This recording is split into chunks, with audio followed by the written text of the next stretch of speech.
Ladies and gentlemen, boys and girls, welcome to another episode of the show that asks, who is that and why do I know that voice?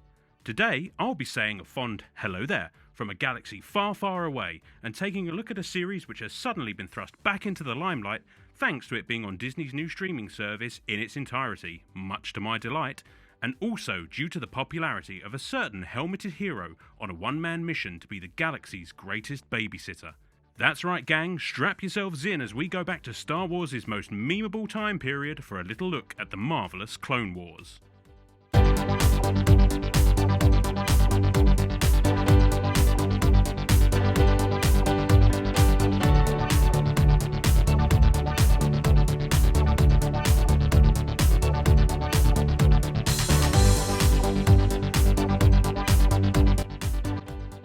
The Mandalorian. When things looked bleakest with lockdowns weighing heavily on us all, along you came on a wave of stunning visuals, fantastic characters, and unparalleled fan service. Not to mention the balm of unfathomable cuteness provided by the undeniable star of the show, Grogu. We love you, Baby Yoda. Yes, one bounty hunter's complete inability to focus on the main quest in favour of an endless stream of side missions was truly the pick-me-up we all needed in these difficult times. As Mando lone wolf and cubs his way around the outer rim of the Star Wars galaxy, meeting a slew of interesting and vibrant characters, there were a couple of cameos which may have slipped past the casual observer, but who had the true Star Wars nerds among us spitting our blue milk all over the place in sheer exhilaration. So just who are these characters? Where did they come from? And how did they become just so damned hardcore? The answer to all these questions and more lie in 2008's animated series, The Clone Wars. Unsurprisingly, written by The Mandalorian's producer Dave Filoni, The Clone Wars served to bridge the gap between Attack of the Clones and Revenge of the Sith, and dealt with the galaxy-spanning conflict between the Republic and Separatist armies. The visuals were gorgeous, the action explosive, and there was no shortage of that old Star Wars charm. In fact, it baffles me to this day that there are many fans of the films who are still hesitant to give this wonderful series a chance. Yes, even in a universe of sassy robots and militarized teddy bears, the idea of an animated Star Wars is still too childish for some. Arguably, the series would go on to essentially be Ahsoka Tano's story, portrayed here by the excellent Ashley Eckstein and succeeded by the Queen of the Nerds herself, Rosario Dawson, who, let's be honest, did an incredible job.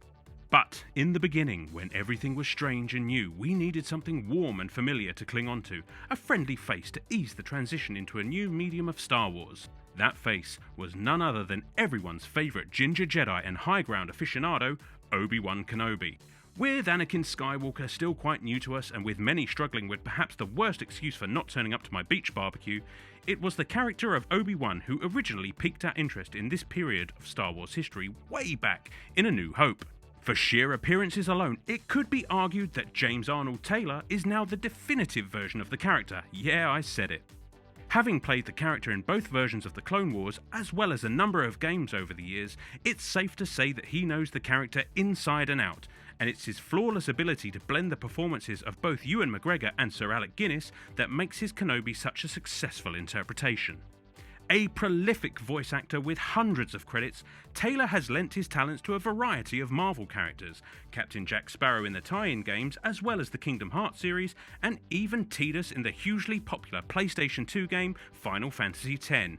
And before you say anything, the laugh is supposed to sound like that, damn it, it's forced on purpose, stop taking things out of context!